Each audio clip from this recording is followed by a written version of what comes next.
ಮಂಗಳೂರಿನಲ್ಲಿ malaria dengue ದಿನದಿಂದ ದಿನಕ್ಕೆ ಹೆಚ್ಚಾಗ್ತಾ ಇತ್ತು. ಮಂಗಳೂರು ನಗರ ವ್ಯಾಪ್ತಿಯಲ್ಲಿ 22 ಸಾಂಕ್ರಾಮಿಕ ರೋಗ ಪ್ರಕರಣ ದಾಖಲಾಗಿದೆ. ಸೊಳ್ಳೆ ಉತ್ಪತ್ತಿಯಾಗುವ ಜಾಗದಲ್ಲಿ ಪಾಲಿಕೆ ಅಧಿಕಾರಿಗಳು ರೋಗ ಹರಡದಂತೆ ಏನೂ ಕ್ರಮ ಕೈಗೊಂಡಿಲ್ಲ. ನಿರ್ಮಾಣ ಹಂತದ ವಸತಿ ಸಮುಚ್ಚಯಗಳಿಗೆ ಎಷ್ಟು ನೋಟಿಸ್ ನೀಡಲಾಗಿದೆ, ದಂಡ ವಸೂಲಿ ಮಾಡಲಾಗಿದೆ ಎಂದು ಮಂಗಳೂರು ಮಹಾನಗರ ಪಾಲಿಕೆಯ ಪ್ರತಿಪಕ್ಷ ನಾಯಕ ನವೀನ್ ಡಿಸೋಜ ಸದನದಲ್ಲಿ ಪ್ರಶ್ನಿಸಿದ್ದಾರೆ. ಮಂಗಳೂರು ಮಹಾನಗರ ಪಾಲಿಕೆಯ ಸಾಮಾನ್ಯ ಸಭೆಯ ಮೇಯರ್ ಜಯನಂದ ಅಂಚನ್ ಅಧ್ಯಕ್ಷತೆಯಲ್ಲಿ ನಡೆದಂತಹ ಸಂದರ್ಭ ಮಂಗಳೂರು ನಗರ ಪಾಲಿಕೆಯ ಆರೋಗ್ಯ ಇಲಾಖೆ ಅಧಿಕಾರಿಗಳು ಮಳೆಗಾಲ ಬಂದರೂ ಇನ್ನೂ ನಗರ ಪಾಲಿಕೆ ಅಧಿಕಾರಿಗಳು ಎಚ್ಚೆತ್ತುಕೊಳ್ಳದಿರುವ ಬಗ್ಗೆ ಮೇಯರ್ ಅವರನ್ನ ಪ್ರಶ್ನಿಸಿದರು.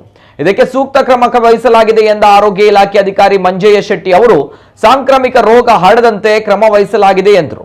ಇನ್ನು ಸ್ಥಳೀಯ ಕಂಪನಿಗಳಲ್ಲಿ ಸ್ಥಳೀಯವಾಗಿರುವ ಅರ್ಹತೆ ಇರುವ ಮಂದಿಗೆ ಉದ್ಯೋಗಾವಕಾಶವನ್ನು ನೀಡಲು ಆದ್ಯತೆ ನೀಡಬೇಕೆಂಬ ಒತ್ತಾಯ ಮಾಡಿದರು. ನಗರದಲ್ಲಿ ವಾಹನಗಳ ಪಾರ್ಕಿಂಗ್ಗೆ ಜಾಗ ಇಲ್ಲದೆ ವಾಹನ ಚಾಲಕ ಮಾಲಕರು ಕಂಗೆಡ್ತಾ ಇರುವಂತಹ ಪರಿಸ್ಥಿತಿಯನ್ನ ಕಾಂಗ್ರೆಸ್ ಸದಸ್ಯ ಶಶಿಧರ್ ತರಾಟೆಗೆ ತೆಗೆದುಕೊಂಡರು.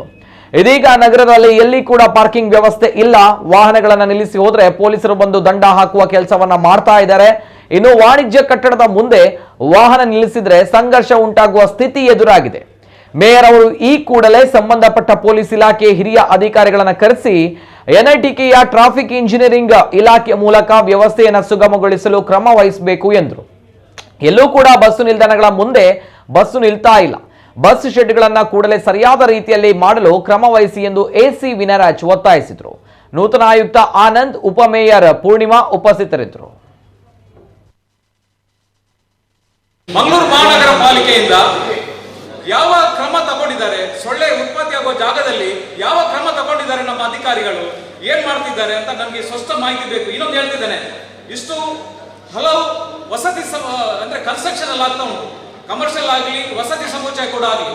ಇಲ್ಲಿ ಎಷ್ಟು ನೋಟಿಸ್ ಕೊಟ್ಟಿದೆ, ನೋಟಿಸ್ ಕೊಟ್ಟ ಮೇಲೆ ಎಷ್ಟು ನೋಟಿಸ್ಗೆ ಎಷ್ಟು ಅವರು ಫೈನ್ ಹಾಕಿದ್ದಾರೆ, ಅದನ್ನು ಎಷ್ಟು ಕಡಿಮೆ ಮಾಡಿದ್ದಾರೆ ಅಂತ ಬೇಕು. ಯಾಕಂದ್ರೆ ನೋಟಿಸ್ ಕೊಡುವ ಒಂದು ರೀತಿಯಲ್ಲಿ ಮತ್ತು ಇನ್ನೊಂದು ರೀತಿಯಲ್ಲಿ ಕಡಿಮೆ ಮಾಡುವಂಥದ್ದು, ಅದಕ್ಕೆ ಯಾವ ಬಿಲ್ಡಿಂಗ್ ಅಲ್ಲಿ ಎಷ್ಟು ಬಿಲ್ಡಿಂಗ್ ಅಲ್ಲಿ ಅದಕ್ಕೆ ಕ್ರಮ ತಗೊಂಡಿದಂತೆ ಬೇಕು. ಯಾಕಂದ್ರೆ ಇಲ್ಲಿ ಮಲೇರಿಯಾ ಹೊರಗಿನ ಬರುವಂತ ಎಷ್ಟು ಕಾರ್ಮಿಕರಿದ್ದಾರೆ ಅವರಿಗೆ ಸರಿಯಾಗಿ ಒಂದು ಪರೀಕ್ಷೆ ಮಾಡಿಸಿ ಇಲ್ಲಿ ಕೆಲಸ ಅವ್ರು ಮಾಡ್ಬೇಕಾಗ್ತದೆ. ಯಾಕಂದ್ರೆ ತುಂಬಾ ಡೇಂಜರಸ್ ಸ್ಥಿತಿಯಲ್ಲಿ ಇದೆ ಮಂಗಳೂರು ನಗರ ಈಗಿನ ಪರಿಸ್ಥಿತಿ ನೋಡುವಾಗ. ಈಗ ಕ್ರೈಟೀರಿಯಾ ಅದರಲ್ಲಿ ಯಾವ್ದಾದ್ರು ಬದಲಾವಣೆ ಮಾಡಬೇಕಾದ್ರೆ ವಯಸ್ಸು ಇರ್ಬೋದು, ಜಾತಿ ಇರ್ಬೋದು ಮತ್ತು ಅವರ ಅನುಭವ ಇರ್ಬೋದು. ಅದರಲ್ಲಿ ನಮ್ಮ ಸ್ಥಳೀಯವಾಗಿ ಹಲವಾರು ವರ್ಷಗಳಿಂದ ಕೆಲಸ ಮಾಡುವವರಿಗೆ ಆದ್ಯತೆಯನ್ನು ಕೊಟ್ಟು ಆ ಕ್ರೈಟೀರಿಯಾವನ್ನು ಬದಲಾವಣೆ ಮಾಡಬೇಕಾದ್ರೆ ಯಾವ ಕ್ರೈಟೀರಿಯಾ ಅವರು ಆಯ್ಕೆ ಮಾಡಿದ್ದಾರೆ ಅದನ್ನು ಬದಲಾವಣೆ ಮಾಡಿ ನಮ್ಮಲ್ಲಿ ನಮ್ಮ ಸ್ಥಳೀಯವಾಗಿ ಯಾರಿದ್ದಾರೆ ಅವರನ್ನು ಆಯ್ಕೆ ಮಾಡುವಂತದ್ದನ್ನು ನಾವು ಮಾಡಬೇಕು. ಖಂಡಿತವಾಗಿ ಇದು ಮುಂದೆ ಹೋಗಬಾರ್ದು. ಇವತ್ತು ಎಸಿಪಿ ಅವರು ಬಂದು ಅವರಿಗೆ ಬೇಕಾದ ಅವರಿಗೆ ಬಂದು ಮಾಡ್ತಾರೆ.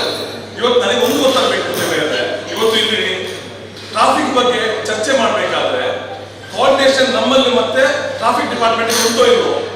ಅವರಿಗೆ ಬೇಕಾಬಿಟ್ಟಿಯಾಗಿ ಅವರು ಟ್ರಾಫಿಕ್ ಅನ್ನು ತಿರುಗಿಸ್ತಾರೆ, ಅವರಿಗೆ ಬೇಕಾಬಿಟ್ಟಿ ಅವರು ರಾತ್ರಿ ಅವರು ಟ್ರಾಫಿಕ್ ಅನ್ನು ಅವರ ರೂಲ್ಸ್ ಮಾಡ್ತಾರೆ. ನಮ್ಮಲ್ಲೇ ಕೇಳ್ತಾ ಇಲ್ಲ ಅವರು. ಮಂಗಳೂರು ಮಹಾನಗರ ಪಾಲಿಕೆ ಆಗಲಿ, ಮೈಸೂರು ಮಹಾನಗರ ಪಾಲಿಕೆ ಆಗಲಿ, ಅಲ್ಲಿಗೆ ಟ್ರಾಫಿಕ್ ನಮ್ಮ ಕೌನ್ಸಿಲ್ಗೆ ಮೀಟಿಂಗ್ ಬರುವವರು ಡಿಸಿಪಿ ರ್ಯಾಂಕಿನವರು. ಆದ್ರಿಂದ ಪ್ರತಿ ಕೌನ್ಸಿಲ್ಗೆ ಎಸಿಪಿ ಡಿಸಿಪಿ ರ್ಯಾಂಕಿನವರೇ ಬರಬೇಕು. ಯಾಕಂದ್ರೆ ಅವರಿಗೆ ಇನ್ಸ್ಪೆಕ್ಟರ್ಸ್ ಗಳಿಗೆ ಡಿಸಿಷನ್ ಮಾಡ್ಲಿಕ್ಕೆ ಆಗುದಿಲ್ಲ, ಮತ್ತೆ ಯಾರ ಮಾತಾಡ್ಲಿಕ್ಕೆ ಆಗುದಿಲ್ಲ. ಒಂದು ಪೂರಕವಾದಂತಹ ಪಾರ್ಕಿಂಗ್ ವ್ಯವಸ್ಥೆ ಖಂಡಿತವಾಗಿಯೂ ಬೇಕು, 100ಕ್ಕೆ 100. ಅದನ್ನು ತಾವು ಹೇಗೆ ಮಾಡ್ತೀರಿ? ಈಗ ಎನ್ಐಟಿಕೆಯಲ್ಲಿ ನಾನು ಹೇಳಿದೆ, ಟ್ರಾಫಿಕ್ ಇಂಜಿನಿಯರ್ ವಿಭಾಗ ಇದೆ, ಅವರು ನಮ್ಮ ಮಂಗಳೂರನ್ನು ಸರ್ವೆ ಮಾಡಿದರೆ ನಮ್ಮ ಒಂದು ಇಂಜಿನಿಯರ್, ನಮ್ಮ ಸೂಪರ್ಡೆಂಟ್ ಇಂಜಿನಿಯರ್ ಮತ್ತು ಎನ್ಐಟಿಕೆಯ ಟ್ರಾಫಿಕ್ ಇಂಜಿನಿಯರ್ ಮತ್ತು ನಮ್ಮ ಟ್ರಾಫಿಕ್ನವರು, ಬಿಡಬ್ಲ್ಯೂಡಿ ಇಲಾಖೆ ಎಲ್ಲರೂ ಸೇರಿ ಈ ಸಮಸ್ಯೆಗಳನ್ನು ಪರಿಹಾರ ಮಾಡುವ ನಿಟ್ಟಿನಲ್ಲಿ ನಾವು ಕಾರ್ಯೋನ್ಮುಖ ಆಗಲೇಬೇಕು. ಬೈಸೈಕಲ್ ಇಲ್ಲ, ಇವತ್ತು ಜ್ಯೋತಿ ಸರ್ಕಲ್ ಅಲ್ಲಿ ಇಲ್ಲ, ಇವತ್ತು ಬಟ್ಸೋರ್ಸ ಸರ್ಕಲ್ ಅಲ್ಲಿ ಇಲ್ಲ, ಇವತ್ತು PVS ಸರ್ಕಲ್ ಅಲ್ಲಿ ಇಲ್ಲ, ಇವತ್ತು ಬೆಂಗಳೂರಿನಲ್ಲಿ ಇಲ್ಲ. ಎಲ್ಲ ಮಳೆಗೆ ಸಣ್ಣ ಮಕ್ಕಳಿಂದ ಹಿಡಿದು ಕೊಡೆ ಹಿಡಿದು ಮಳೆಯಲ್ಲಿ ನಿಂತಾರೆ. ಅದಕ್ಕೋಸ್ಕರ ಯಾಕೆ ಒಂದು ಬಸ್ ಶೆಡ್ಗಳನ್ನ ಮಂಗಳೂರು ಮಹಾನಗರ ಪಾಲಿಕೆಯಿಂದ ಇನ್ನೂ ಕೂಡ ಮಾಡುವ ಬಗ್ಗೆ ಚಿಂತನೆ ಮಾಡಿಲ್ಲ ಎನ್ನುವಂಥದ್ದು, ಅದರ ಬಗ್ಗೆ ತಾವು ಒಂದು ರೂಲಿಂಗ್ ಕೊಟ್ಟರೆ ಚೆನ್ನಾಗಿರುತ್ತೆ. ಇವತ್ತು ಅಸೋಸಿಯೇಷನ್ ಅವರು ನಮ್ಮ ಜಾಗ, ನಮ್ಮ ಗ್ರೌಂಡ್, ನಗರ ಪಾಲಿಕೆ ಅಧೀನದಲ್ಲಿರುವಂತಹ ಜಾಗ, ನಾವು ಯಾರೋ ಅಸೋಸಿಯೇಷನ್ ಅವರ ತೀರ್ಮಾನಕ್ಕೋಸ್ಕರ ಅವರ ಸಲಹೆ, ಅವರ ಒಪ್ಪಿಗೆಯನ್ನು ತಗೊಂಡು ನಾವು ಈ ಕೌನ್ಸಿಲ್ ಅಲ್ಲಿ ನಿರ್ಣಯ ಮಾಡಿದ್ರೆ ನಾವು ಸದನದ ನಿರ್ಣಯ ಬೇಕಿದೆ. ನಮ್ಮ ಮೇಯರ್ ಅವರು ನಮ್ಮ ಸದಸ್ಯರು ಮಾತಾಡಿ ಹೈಕೋರ್ಟ್ ಆದೇಶದ ಪ್ರಕಾರ ಅಂತ ಹೇಳುವಂಥದ್ದು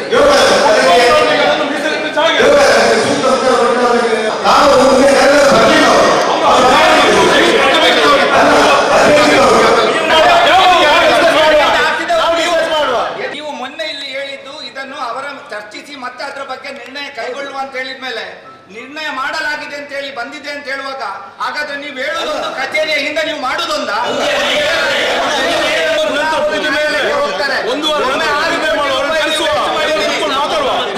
ಯಾವ್ದೆಲ್ಲ ಕಾಮಗಾರಿಗಳು ನಮ್ಮ ವ್ಯಾಪ್ತಿ ಒಳಗಡೆ ನಡೀತಾ ಇರ್ತದೆ ಅವೆಲ್ಲವೂ ಸಹಿತ ಕೋಆರ್ಡಿನೇಷನ್ ಆಗಬೇಕಾಗಿರ್ತದೆ. ಯಾವುದೇ ರೀತಿಯಾದ ನಮ್ಮ ಆಸ್ತಿ ಪಾಸ್ತಿಗೆ ಅವರು ಧಕ್ಕೆ ತರುವಂತ ಮಾಡ್ಲಿಕ್ಕೆ ಆಗೋದಿಲ್ಲ. ನಾವು ಖಂಡಿತ ಅವರಿಗಾದ್ರು ವಿಲ್ ಇನ್ಸ್ಟ್ರಕ್ಟ್. ನಮ್ಮ ಕಾರ್ಪೊರೇಷನ್ಸ್ ಗಳಲ್ಲಿ ಗೈಡೆನ್ಸ್ ವ್ಯಾಲ್ಯೂ ಅಕ್ರಾಸ್ ಸರ್ಕಾರದಿಂದ ಬಂದಿರೋ ನಿಟ್ಟಿನಲ್ಲಿ ನಮ್ಮ ಏನು guidance value purchasing sites value ಎಲ್ಲ ಇರ್ತದೆ ಅದು ಬೇಸ್ ಮೇಲೆ ಅದು ಫಿಕ್ಸ್ ಮಾಡಿರ್ತದೆ. ಅಭಿಯಾನದಲ್ಲಿ ಪಟ್ಟಣ ಯೋಜನೆ ಮತ್ತು ಸುಧಾರಣೆ ಸಾಧಿಸಲಿಕ್ಕೆ ನಿರ್ಣಯವನ್ನು ಅಲಂಕರಿಸಲು ನಿರ್ಮಿಸಲಾಗಿರುವುದನ್ನು ತಿದ್ದುಪಡಿ ಹಾಗೂ ಕಾರ್ಯಸೂಚಿಯಲ್ಲಿರುವ ರಸ್ತೆ ಅಗಲೀಕರಣ ಮತ್ತು ಕೂಲಂಕಷವಾಗಿ ಪರಿಶೀಲಿಸಲು ಈ ಕಾರ್ಯಸೂಚಿಯನ್ನು ಪಟ್ಟಣ ಯೋಜನೆ ಮತ್ತು ಸುಧಾರಣೆ ಸಾಧಿಸಲಿಕ್ಕೆ ವರದಿಗಾಗಿ ಪುನರ್ ಕಲಿಸುವುದನ್ನು ನಿರ್ಣಯಿಸಲಾಗಿದೆ ಎಂದು